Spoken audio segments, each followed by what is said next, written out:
America के बहनों और भाइयों, आपके इस स्नेहपूर्ण और जोरदार स्वागत से मेरा दिल अपार हर्ष से भर गया है। मैं आपको दुनिया की सबसे प्राचीन संत परंपरा की तरफ से धन्यवाद देता हूं। मैं आपको सभी धर्मों की जननी की तरफ से धन्यवाद देता हूं और सभी जाति संप्रदाय के लाखों करोड़ों हिंदुओं की तरफ से आपका आभार व्यक्त करता हूं। मेरा धन्यवाद कुछ उन वक्ताओं को भी है जिन्होंने इस मंच से ये कहा कि दुनिया में सहनशीलता का विचार सुदूर पूर्व के देशों से फैला है। मुझे गर्व है कि मैं ऐसे धर्म से आता हूं जिसने दुनिया को सहनशीलता और सार्वभौमिक स्वीकृति का पाठ पढ़ाया है। हम सिर्फ सार्वभौमिक सहनशीलता में ही विश्वास नहीं रखते, बल्कि हम विश्व के सभी धर्मों को सत्य के रूप में स्वीकार करते हैं।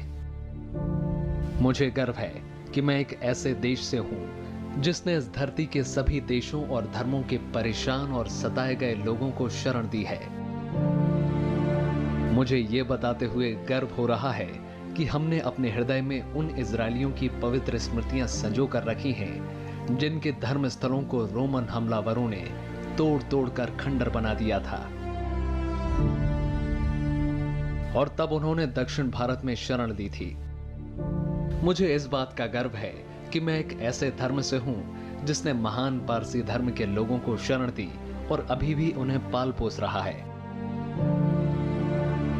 भाइयों, मैं आपको एक श्लोक की कुछ पंक्तियां सुनाना चाहूंगा जिनका मैंने बचपन से स्मरण किया और दोहराया है और जो रोज करोड़ों लोगों द्वारा हर दिन दोहराया जाता है। जिस तरह अलग अलग स्रोतों से निकली विभिन्न नदियां अंत में समुद्र में जाकर मिलती हैं, उसी तरह मनुष्य अपनी इच्छा के अनुरूप अलग अलग मार्ग चुनता है। वे देखने में भले ही सीधे या टेढ़े मेढ़े लगें, पर सभी भगवान तक ही जाते हैं। वर्तमान सम्मेलन, जो कि आज तक की सबसे पवित्र सभाओं में से एक है, गीता में बताए गए इस सिद्धांत का प्रमाण है। जो भी मुझ तक आया है, चाहे वह कैसा भी हो, मैं उस तक पहुंचता हूं। लोग चाहे कोई भी रास्ता चुने, आखिर में मुझ तक ही पहुंचते हैं। सांप्रदायिकताएं, कट्टरताएं और इसके भयानक वंशजों की हठ धर्मता ने लंबे समय से पृथ्वी को अपने शिकंजों में जकड़ा हुआ है। इन्होंने पृथ्वी को हिंसा से भर दिया है। कितनी बार ही ये धरती खून से लाल हुई है।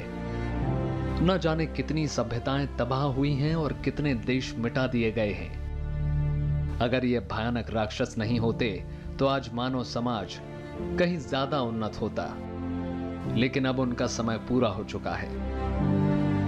मुझे पूरी उम्मीद है कि आज इस सम्मेलन का शंखनाद सभी हठ धर्मिताओं, हर तरह के क्लेश और सभी मनुष्यों के बीच की दुर्भावनाओं का विनाश करेगा, चाहे वो तलवार से हो या फिर कलम से।